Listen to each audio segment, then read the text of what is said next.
So I'm just wondering if, Karen, would you mind saying a little bit about what was going on while you were sitting down there? Well, I started saying all the things, you know, no you don't, everybody's going to be jealous of you, you have to feel guilty. And then all of a sudden it was like, wait a minute.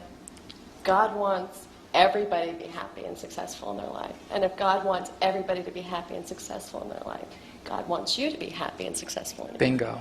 And when I went through that process, it just, you know, it was very logically based. It was, if this, then that, you know.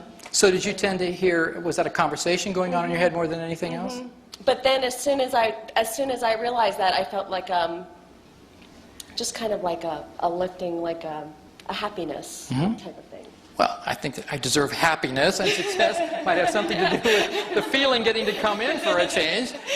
She went from the scream to the ecstasy pretty quickly right there. Thank you very much. Enjoy the change. Okay. Yeah. Thank you for volunteering. Okay. So, what'd that take? Maybe 5 minutes while I was trying to keep you distracted, so she had some, I mean, consider the circumstances. This is the worst possible place, you know, on a stage with people in an audience doing belief change work, and it works anyway. Imagine if you had the privacy of your own home and one other person to work with, and you didn't have an audience the whole time.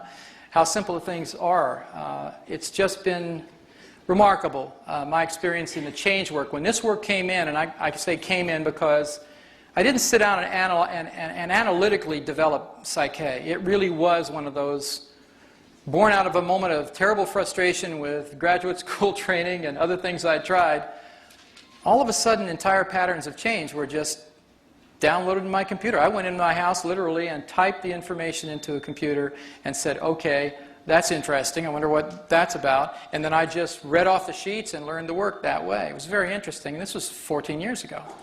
So I was very skeptical, didn't believe in muscle testing because I'd never experienced it, didn't believe in these patterns until I could experience them myself. And when I saw the really miraculous changes that were taking place in short periods of time, physically, emotionally, spiritually for people, I finally just said, okay, you know, thank you, and I'll do it. So it's, you find your path and you stay with it because it works. And it's my joy to get to share this information with you. It's like Bruce and I bond because he's bumping the envelope of biology. I'm doing the same with psychology. We've been looking in the wrong place for the changes for a lot of years, and it's time to wake up and do it completely differently. So thank you for your kind attention, and if you have an interest in learning more about the work, Doug's going to tell you about our workshops on the weekend. Are there any questions before I close? Anything that pressing and you need to know other than you need to go? Okay. One last thought. Okay. Is this something you can teach yourself to do? Can you do it with yourself? Is that what you're saying? Can you do this all by yourself? Yeah, you can. There are methods of self-testing that are possible, and they have their limitations. So it's what's really good about it is if you have a friend or anybody, it doesn't even matter that they even know the work, and if they don't come to the workshop, that doesn't matter. What matters is one of you came. Then you'll know the work, and all you need to do is take 2 minutes and teach somebody muscle testing. If somebody else is pressing on your arm, it's just more objective than if you're doing the whole loop yourself. At least that's what I would recommend.